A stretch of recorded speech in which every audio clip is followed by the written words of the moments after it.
What's up, guys? Welcome to another episode of the Mindset Cafe podcast. As always, it's yours truly, Devin Gonzalez. Today, we actually have a special guest, Justin Prince.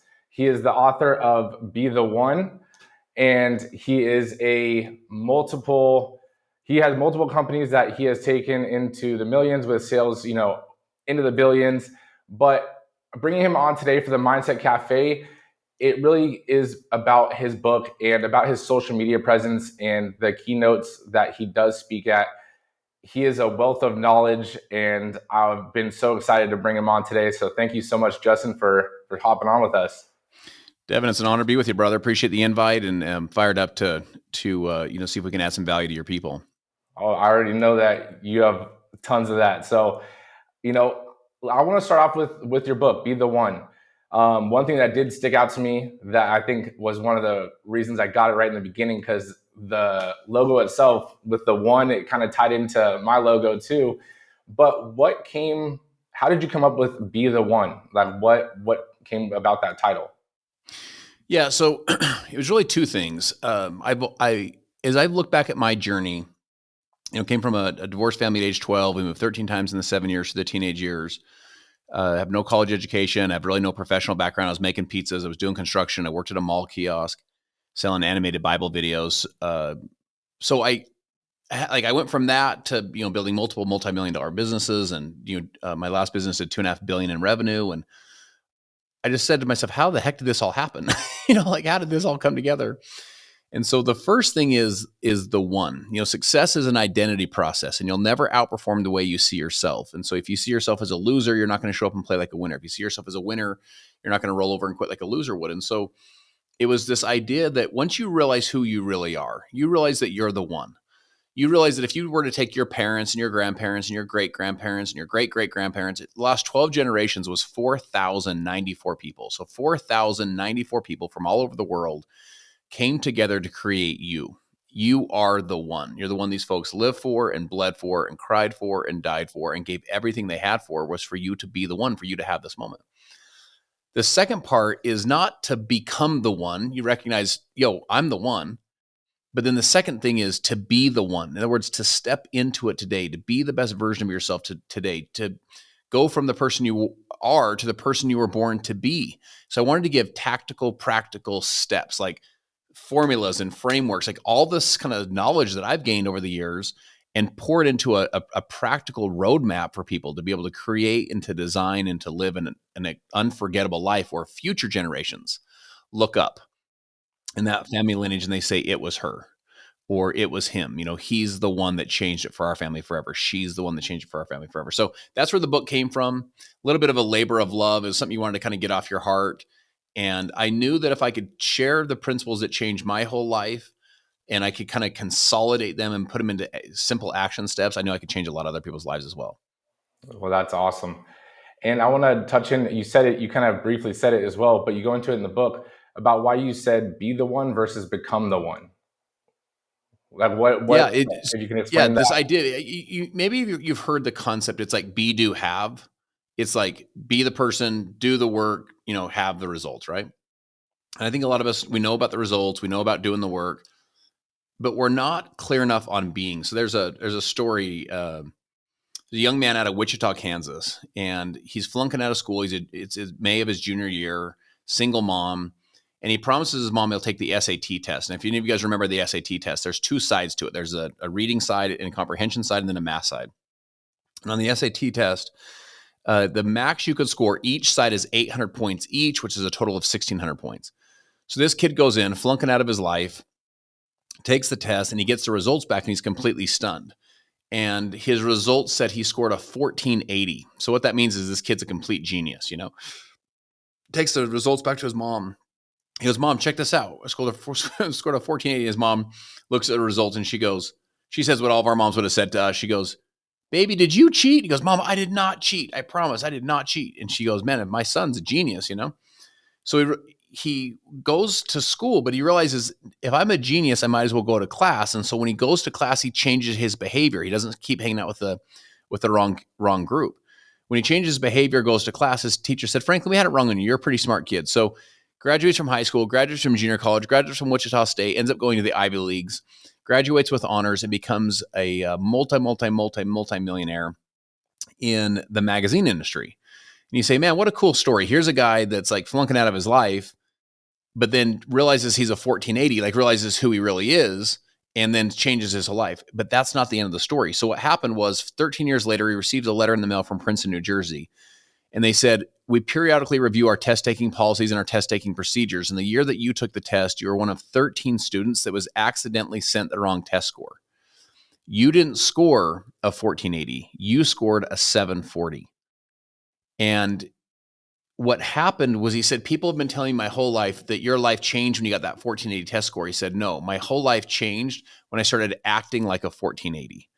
And the moral for all of us is, your whole life changes when you start be the one today. You step into your full greatness today. You start making different decisions. The word decision is an interesting word. It comes from the Latin. A decision means to cut off. And the decision meant to cut, the D meant off. So when they created the word incision, an incision cut in, a decision cut off. So you come up to a moment of your life and you make a decision, for example, to go right. Well, you cut off all possibilities of going left because you made a decision to go right. And every decision you've ever made your whole life, whether you're listening to this at the gym, in the car, you're watching us, like when you're consuming this information right now, every decision you've ever made your whole life, every single one puts you into this conversation right now. You made an appointment to be here. Like, you signed yourself up to be this one. And I tell people, you've never been this old before and you'll never be this young again. And you can't always control what happens, but you can control what happens next, because you can make a new decision. You can make a decision today to be the one for your family, to be the one that changes, the trajectory of an entire generation of people. You say, how many people does it take to break a generational curse? It takes one. How many people does it take to break the chains of abuse or addiction? It takes one. Maybe break the change of consistent divorce within a family lineage. It takes one. How many people does it take to build a financial legacy and teach the financial principles down through a generation? It takes one, my friend. It takes you making new decisions today to be the one today. And so you step into that today. You step into your full potential today. I tell people, you want to create your future with your future, not your past. Create your future with your future, not your past. In other words, most of us create our future with our past failures, past insecurities, past wins, past losses, past self-doubt. You want to create your future. So in other words, the future vision you have of yourself with the future vision you have of yourself. In other words, with the person you were born to be, because you are not who you are. You are the person you're born to be. And in case that sounds cliche, think of it this way. Have you ever looked back at pictures when you were a kid? You were 7 years old or 10 years old, yes, you were 7. Yes, you were 10. But that wasn't who you were born to be, right? You were born to be the person you were. Maybe you were 17 or 22, and you look back later and you're like, oh man, that's where I was at that point. But that's not who you were. That's just who you were at the moment. You were who you were born to be, is all this potential in you. And so that's who you are. So you start creating your future with that version of yourself, the best version of yourself, and you start being that person today. No, that's huge. And I think people need to realize that just because things have happened to you, or you've only done certain things to lead you to this, that doesn't mean that your future is limited to any potential or any circumstance. And you talking about, become the one or be the one. It's, if you're going to be the one, you see yourself in the future, what you want to be, and you don't start planning out the things that you're going to do, and you're going to do these things. It's, I am going to be the one. So to be that person, I'm going to do this. I do this. I do this. I do this. Right. If I'm going to be the one that changes, generational, let's say, wealth for my family, then I do this. I start doing these tasks now versus, in the future, and hoping and praying that it happens versus taking action. Absolutely. What was that point for you when, for entrepreneurial sake, let's say, was your first business like a takeoff, or when did you have that shift of, okay, I need to get, in the game and I am going to be the one? Yeah, there's multiple different kind of key moments. I'll give you a couple examples. I remember when I was a young kid, I was an athlete growing up. So football, basketball, track. I used to box. And I want everyone to know the older I get, the tougher and better I was. Okay. So I was like every year that I get older, I was really good at sports back in the day. So I remember my dad used to come to my games. So I remember specifically my ninth grade year, I played up, and played sophomore and JV and so on. My sophomore year, I played up. And so my dad would come to these games. And these games were like at 3 o'clock in the afternoon, 4 o'clock in the afternoon. My point is the varsity games were like let's call it at 7 o'clock at night. People are out of work. Well, these kind of, sophomore games or JV games were, kind of in the middle of the workday. And my dad would come to these games. And I remember thinking to myself, my dad was in kind of land development and home building. And I remember thinking to myself, he didn't have to ask somebody if he could come or not. He like could work his schedule around, in this case, around my games or other things that were important to him. And I just remember thinking it's because he was like a business owner. It kind of was like he was like an entrepreneur. Like he kind of rode his own boat, and so it gave him the freedom and flexibility. Now, I'll also say this about my dad, though. I remember I'd go upstairs into the kitchen to get a drink, as a little kid, and it's midnight, and my dad would be on his yellow legal pad notebook or notes, and he'd be sketching out like the numbers and the subdivisions and what he'd have to do to make it work and solving problems. So he also didn't work a 9 to 5 hours either. He was putting in late nights, early mornings, the whole thing. So that was a really interesting example of like, I want to be like that. I want to be like that, where I have my own kind of freedom and flexibility. I remember when I was 12, my parents got divorced at 12. And I remember the fall as school just started. I was in my 7th grade year. Remember, I'm sitting there in class. It was at a math class. I'm looking out the window, and I'm just like downloading all this emotions I'm going through. And if you've ever been around a 12-year-old, if you guys remember being 12 or 13, you're not that great at kind of processing all the emotions. You're just kind of feeling them, and it's just a lot going on. It's kind of stressful. There's a lot of pain, a lot of hurt, a lot of confusion, a lot of discomfort. My dad had just moved out of the house, so you now have weekends at your dad's house, and it's just a weird time, right? I'm the oldest at home with my mom. And I remember, if you guys can think of like, do you guys remember those cartoons that had like an angel on one shoulder and then like a little devil on the other shoulder, and they would almost like talk to each other? So I had this little devil on my shoulder, and it was like, hey, you can do whatever you want now. Like you can like do drugs, you can drink alcohol, you can slough school, you can do whatever you want with girls. Like, you can go have sex with girls. I was just like, whoa, I can go live the life now. And it's like, and for the rest of your life, you can blame it on your parents. You can say, hey, my parents wouldn't have gotten a divorce. I wouldn't be like this. Then I had this little angel on the other shoulder that said to me, it's like, listen, that's all true. You can go do all those things. And it's all true that you can blame your parents, but you have to live in the environment you create. Like you have to, like, whatever you do, you have to go live in that environment. And remember, so it's kind of like, if you want to do that, that's fine. But at the end of the day, you're the one that has to live that life. Right. And I remember thinking to myself, good advice, on both sides. And I fortunately picked the good little angel, the little angel, the positive one, where I was just like, you know what? I just made this decision. I'm going to take personal responsibility for my life. I'm not going to blame everybody else. And I think for all of us, there's that time in our life where we got to say, you know what? I'm going to take personal responsibility. I teach people you want to rid and raise. You want to rid yourself of all entitlement and then raise your personal accountability, personal responsibility. So you just don't whine, you don't blame, you don't complain, you don't make excuses. Listen, if you're not where you want to be, you just take full ownership. If you're feeling self-doubt, you take full ownership. You just totally start owning your stuff, like at a really, really, really high level. Stephen Covey, by the way, talks about a maturity continuum. He says that the lowest level of it is dependent. So a dependent person, Devin, would be like, it's the paradigm of you. So it'd be like, you didn't come through for me. It basically, I can blame it all on you. You weren't good enough for me. The next level up, and it's a huge step in someone's life, and it's a step that I would encourage all of you listening to really consider, which is independent, which means it's the paradigm of I. It's like, I'm self-reliant. I can make things happen. I can take personal responsibility. Like I can own my own decisions. I can own my own life. Wins, losses, good, bad. I'm going to own it. I'm not going to blame other people. I'm not going to be dependent on someone else. And then the third step in this maturity continuum that Covey teaches is what he calls interdependent.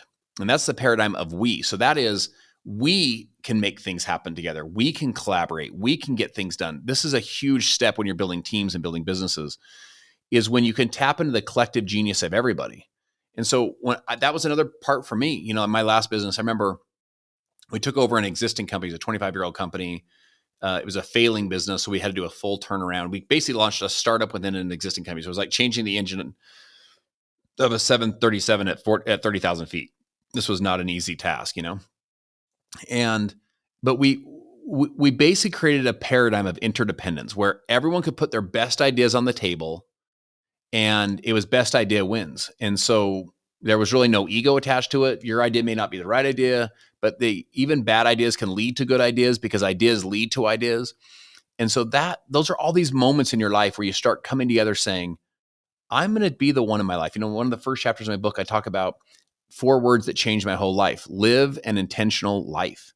And my friends, living an intentional life means you cast some vision out, you build new habits and patterns to go hit it, but then you take full responsibility for yourself, full responsibility for your life. Like, you get intentional about your health. You ask yourself right now, how intentional are you about your health? Like, how many calories are you eating a day as an average? How many do you eat per week as an average? Or what is your body fat right now? You know, or what is your goal? If I said to you, hey, what's your latest goal when it comes to your health? What about like your business? Like, what are your what's called KPIs, key performance indicators? Like do you know the numbers in the business? Like, how many leads are coming in? You know what I'm saying? How many sales are we closing? How many leads are we losing? Like, do you know the numbers? How intentional are you with your business right now? How intentional are you in your marriage? You know, are you having date nights? Are you making time to communicate? Are you, I just checked this out. I just heard this morning. I thought this was so profound. So check this out when it comes to marriages. So John and Julie Gottman are relationship experts, and they said that they can watch and observe couples for 15 minutes, and with a 94% accuracy, they can determine whether these couples are going to stay married or get divorced, right? And they say, how would you possibly find that out? And it's because of they notice the patterns of the language. One of the chapters in my book is what I call watch your words. You start to become more aware of your words, more intentional with your words. They said that couples that maintain, so my friend, think of it this way. These are just maintain. This is not growing the relationship, and also relationships not dying. It's just maintaining it. They have a 5-to-1 ratio of positive to negative words. So, hey, baby, I love you. You look beautiful. Thank you so much. I'm so grateful for you. You know, hope you have an amazing day. Like, you know, thank you for all you do. I think you are incredible. Like, you're giving some positives versus like, gosh dang, it's some tough conversations. This relationship experts can look at a couple and can figure it out. My friends, the same is true for us. It's like, you start being hyper intentional with your words. Like, are you intentional with the words that you're speaking? Are you intentional with the way that you're showing up your energy? You start living an intentional life, and those 4 words can change your whole life because you start not most people live in a world of reaction to distraction versus a world of intentional creation. They just react. They react to all the distractions of life versus intentionally saying, this is the life I want to live. This is the life I'm going to go create. I'm going to take full ownership of it. I'm going to go, build a plan and make it happen. And that's, again, going back to the book, that's what I want to do is once you become hyper aware of living intentionally, you cast a vision, then from there, it's the steps, it's the strategies, it's the tactics of how to get there. So, all of those kind of key moments in my life were these times where you're just like, you know what? I'm going to be the one that does this stuff. You know what I'm saying? I'm not going to whine and blame and complain my whole life. I'm going to go make this thing happen. My very first business failed. I moved my pregnant wife and our 2 kids into the loft of my wife's parents' garage. I'm working 2 part-time jobs trying to keep us afloat financially. But all of that stuff was happening, and you're pushing through all that stuff because you're like, I'm I will be the one. I'm going to pull out of this thing, And and I just have to say, as I said in the beginning, see, there's just like a well of knowledge. But I think it's huge that what you said about the fact of having your taking responsibility for your actions, right? And I think extreme ownership, by like Jocko Willings, like kind of goes into that as well. And he almost, in my opinion, like combines that second and third phase that you're saying. Yes, we can go farther as teams and we can do things and build as teams. But if something goes wrong within the team, you can't blame the team. Yeah. You need to also take responsibility for what happened. And maybe you didn't explain it as well as you could have to the team for them to, continue to grow and so forth. But like you say in the book, and like you just mentioned as well, your thoughts become your actions become your habits, right? And then your habits end up becoming your reality. And I think that people underestimate the power of words, like you're saying, that 5-to-1 ratio. It is true, right? It, I don't know if 5-to-1 is the exact number, off of, stats, but it makes sense because a negative word or a negative event in your life, right? Let's say in a day, you get into a car accident. You end up talking about that car accident all day long. So 5 minutes of your day, your 24-hour day, you spent all day talking about it when it was only 5 minutes, right? Versus you got a compliment, from someone, it lasts 5 minutes, right? So the power of a negative event or negative words that you tell yourself lasts a lot longer than the positive. So we have to make sure that we're telling ourselves, about ourselves as well as, other events in our lives, in a positive manner so that we can continue those things. I made a post last night as well. When you look for opportunities, or when you think it'll work out, you see opportunities. When you don't think it'll work out, you only see obstacles. Do you think that's true? Yeah, going back to what you said, it's the story, right? So what you focus on, you feel. What you focus on expands. So if you focus on, you do a post and you have 18 comments, 17 of them say, "Hey, great post. I love it. Thank you. Keep it coming." One of them says, "This is the stupidest post ever and you're a stupid person." And you spend you focus very little energy or time on the 17 positive comments, and you focus a lot of energy and time and emotion on the negative comments. So what you focus on, you feel. And you can give power to words. So if a 3-year-old walks up to you and says, "You're stupid," okay, cool. If a 33-year-old says you're stupid, it hurts more. Why? The words themselves were neutral. The words themselves were the same. So what's the difference? What the difference is that you gave more weight to the negative words. You gave more weight to the words of the 33-year-old than the weight you gave to the positive. And going back to your what you shared about, is it an obstacle? Is it an opportunity? You don't see the world as the world is. You see the world as you are. And so you see the thorn, I see the rose. I think it's beautiful. You think it's sharp. It's raining outside and you're grateful and I'm ticked off. The weather didn't change. The flower didn't change. The father is in and out of prison and has 2 sons. The father's strung out on alcohol and drugs. The one son is in and out of prison and strung out on drugs and blames the father. The other son lives a beautiful life, beautiful family, great career, and he blames the father. The father didn't change because you don't see the world as you are. You don't see the world as the world is. You see the world as you are. You see the world on what you choose to focus on. What you focus on, you'll feel. What you focus on, you'll experience. That creates the emotional state for you. And man, this goes back to this whole concept of living an intentional life. It's like, what do you choose to focus on? Do you know what I'm saying? Like, what do you choose to find? Viktor Frankl and his family were hauled off into Auschwitz, one of the darkest and worst times in all of human history. And what Viktor Frankl said, he wrote a book called Man's Search for Meaning. He said that no matter what the guards took from him, they couldn't take what he called the gap. The gap is the space between event to response. He got to own the gap or own the space. In other words, he got to redirect what the focus meant to him. And it's just such a powerful story or an illustration or example of what owning the gap and owning the response is. And that's all comes down to what do you choose to focus on. So in your marketplace right now, so like right now in the world, we have a ton of global conflict. This will be an election year. It's the most divided I've ever seen the country. Now, when I say that, I want to say this. At least the social media algorithms would have you believe and feel that way. I find when I sit down with just friends and we just have a dinner, we're not even that divided. Like maybe we may see things differently, but we can just have an honest conversation and it's all good. And I can like respect where you're coming from, you respect where I'm coming from. But when you look at the world from like a media perspective or a social media perspective, you start to feel this like there's this huge gap in the country.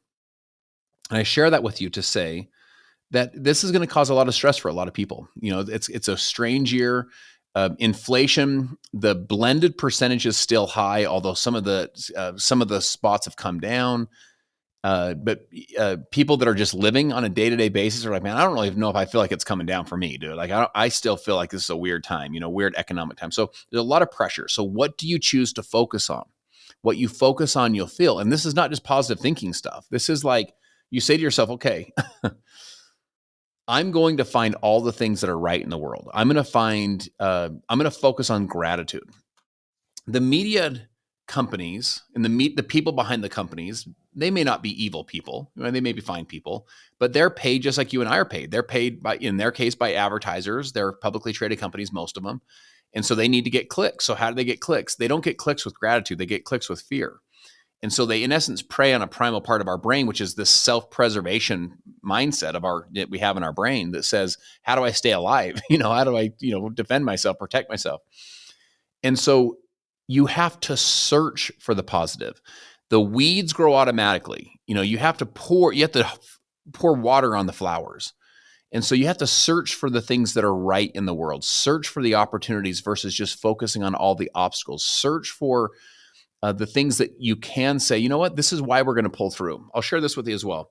What, your audience, they're leaders. They're making things happen in their life. What people are going to need this year is hope. And the reason they're going to need hope from a leader, from you, and I don't care if it's in your family, I don't care if it's in your business, it doesn't matter if it's in your church, like just these different areas that you have influence. People need hope. What does hope provide? It provides an answer to a question that you're going to want to know. The question is this is what all kids are asking to their parents subconsciously. It's what the teams in the business are asking to the leader subconsciously. It's what, all of the people in the community are asking to you subconsciously. And the question is, will it always be this way? If we focus on it's always going to be this way, we make very different decisions. If we focus on best days ahead, if we focus on the sun's coming up in the east, if we focus on our brightest, best days are ahead of us, it's not always going to be this way. The marriage won't always struggle. The business won't always be down. Well, that provides hope. Hope is a powerful thing for people. Hope can pull people through. So as a leader this year, you need to be answering the question, will it always be this way? And providing hope to say to people, no, we're going to get through this thing. This is all going to come together. So that's how I would encourage you guys to be thinking about it. What you focus on, you feel, and you want to say, I'm going to go find the opportunities versus find all the things wrong in the world. I'm going to find the things that are right because they're both always there. I'll share one last stat with you.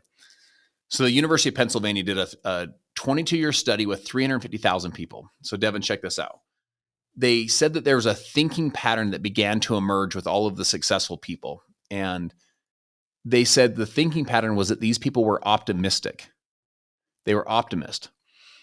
And they said there was two characteristics they had. Characteristic number one is that the optimistic people had what they called unrealistic expectations that they were going to be successful. How interesting is that? Like someone studies them and they're like, man, I don't know. I think it's pretty unrealistic that you're going to pull this off, but these optimists go pull it off. It's okay if people think, you're unrealistic or that you have unrealistic expectations of what you're going to do. In fact, it's probably a sign of that you're heading the right direction, right? Second characteristic is that they tried new things until they succeeded. So the word until can guarantee your success. That's a word you want to underline and you want to star and you want to circle. The word until. The word until can guarantee your success. Augmandino says, I will persist until I succeed. Most people persist until it's hard. They persist until the client quits. They persist until the weather's bad. Not you, my friend. You persist until you succeed. Meaning, you don't keep banging your head against the wall. I'm all about adjusting, adapting. Maybe you try and go over the wall, under the wall, around the wall, to the left, to the right. Maybe you try and find the weak spots in the wall, get a team to find the weak spots. Maybe you get better tools. But man, you're gonna go through the wall. Why? Because you're going to persist how long? Until you succeed.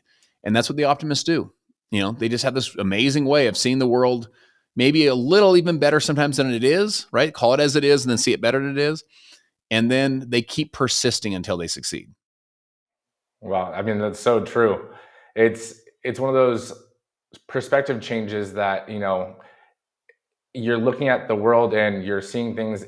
It's like until is basically like saying, I haven't done it yet. You're not saying I can't do it. I haven't done it. You're saying I haven't done it yet. Yep. Right. And reality is just through the eyes of the beholder in the sense of perception. So your perception of the world is your reality of the world. Like you said, with the media and everything. So what you put into your mind through what you hear, who you talk to, everything like that, what you look at and watch is going to be your reality, right? What do you do to try to limit the negativity that you are subject to? Yeah, so we talked about this a minute ago, that the weeds grow automatically. Like the weeds grow in the middle of your concrete on your driveway. You're like, how did that get there? The flowers, you have to nurture the flowers, pour water on the flowers, be intentional with the flowers. So one practice that I've done is a very, well, I'll give you a couple practices.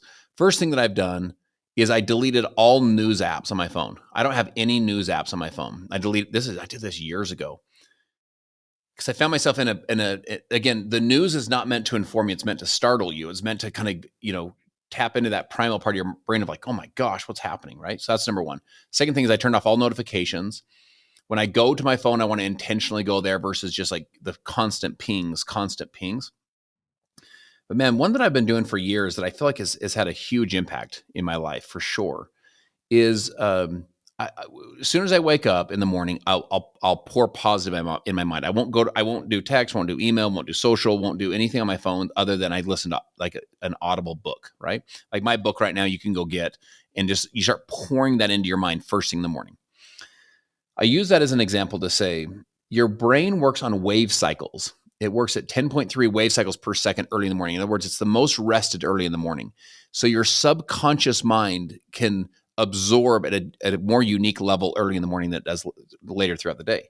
So I tell people, you want to listen with what I call relaxed belief, believing that it's possible for you. You start pouring positive things in your mind. So before you start reacting to your phone, like reacting to the text, reacting to the email, reacting to social, reacting to the news, reacting to the world, no, you are pouring proactive into your mind. So you start to pour all of the things into your mind of like, yo, this is how I'm going to show up today. So you're pouring positive in. I've done that literally, no kidding, for like 23 years in a row. And at some point, that positive starts to, it starts to have an impact. It starts to kind of change, literally change the mindset. Here we are in the Mindset Cafe, right? If you want to change your mindset, you've got to proactively pour positive into your mind. It won't happen automatically. It won't, like, success will not attack you. You have to like proactively go chase this stuff, and you want to water those plants, water those roses every single day, because the weeds, the negativity, the doubt, the fear, the discouragement, the self-limiting beliefs, that stuff grows automatically. You have to proactively pour into all of the stuff that's the positive stuff. Wow, I mean that's awesome. That's so true. And actually, I will say that that has made a difference in my life as well. I've done that same thing. Probably within the last year, I continue to try to do it. Is not only remove the news apps, but also like any social media accounts. If I pull it up and all of a sudden I see something negative or on that social media account, usually I just unfollow it. I just try to Yeah. limit my exposure to it. You're going to be exposed to negativity throughout the day, just in passing. It's like, why intentionally go look for that negative as well, like you're saying. When you want to intentionally do something, you're doing it with a purpose. Otherwise, why do it at all? Right? Yeah, I think curating your feed is freaking a great idea. I also think this, like, listen, you're showing up on a podcast like this because you're a leader. You're someone that creates influence for other people. And as a leader, I tell people, you always want to be one book ahead, one podcast ahead, like a discussion like this. You always want to be one podcast ahead. One like that quote I shared with you about the 5-to-1, the positive, that study. That was from a podcast I listened to this morning. So I always want to be one podcast ahead, one book ahead, one event ahead, one mastermind ahead of your team. So you've always got something to share. But one of the reasons you want to start pouring positive into your mind is because as a leader, sometimes we feel like we give a lot. Do you know what I'm saying? Like we pour into other people, and we're pouring into the marketplace, and we're pouring into encouraging our teams, and we're pouring into our family, and we're giving a lot. You got to make sure there's something pouring in. Like a cup that doesn't have any water in it can't nourish anybody. A well that has no water in it can't pull any water from the well. Like you've got to constantly be pouring positive in versus only extracting and giving it out. And so you can become more of a river versus a reservoir. A reservoir, the water hits it and it stops. You want to be the kind of person that the positivity hits into you and flows through you to everybody else. So you have stuff to give to everyone else. So you have positive messages to share with them too. No, exactly. That's awesome. I mean, that's so true. And it, like you said, as an entrepreneur, as a leader, you're giving so much to others. And so filling your cup up doesn't necessarily mean that someone needs to be giving to you. Listening to podcasts or listening to audiobooks or reading, all those things are filling up your cup so you could fill others and you have that ripple effect in others. I know we're on a little bit of a time frame right now. So one question I'd like to ask at the end, I know this episode has been just filled with knowledge, but hypothetically speaking, let's say today is your last day on earth, your book is going to go with you, all the social media information you put out there is going to go with you. If you had to leave one message for earth and for everyone, what would that one message be? Yeah. So for me, it really would be 3 words. I'd say, be the one. I'd want my kids to be the one. I'd want my kids to say, and I'm going to make my life matter. I'm going to make this count. I'd want anyone that is close to me. I'd want to remind them just, yo, you're the one.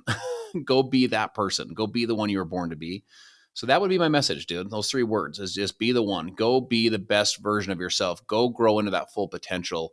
Go be the one that you're born to be, and go create and live and design an extraordinary life. That's awesome. I appreciate you so much for coming on today. Where can people follow you and connect with you? Yeah, so the book you can get across all platforms, whether it's Audible or Amazon or wherever you get your favorite books. And then, on social, it's either Justin Prince or I am Justin Prince across all social. You can go to iamjustinprince.com and follow me there. But man, anything I can do to, I put out a ton of free content that will help you to really, step it up in your life and really to take full responsibility and really go to the next level. And Devin, just admire and respect all the good work you're doing, and just keep going, bro. I love it. Thank you so much for coming on, Justin. And until next time, guys, make sure you guys like the podcast, share it with a friend, and definitely go get the book, Be the One. The link will be in the podcast description of this episode. I highly recommend it, and definitely follow Justin. I follow him, and I can vouch for everything he is saying. Thank you so much, Justin. Until next time.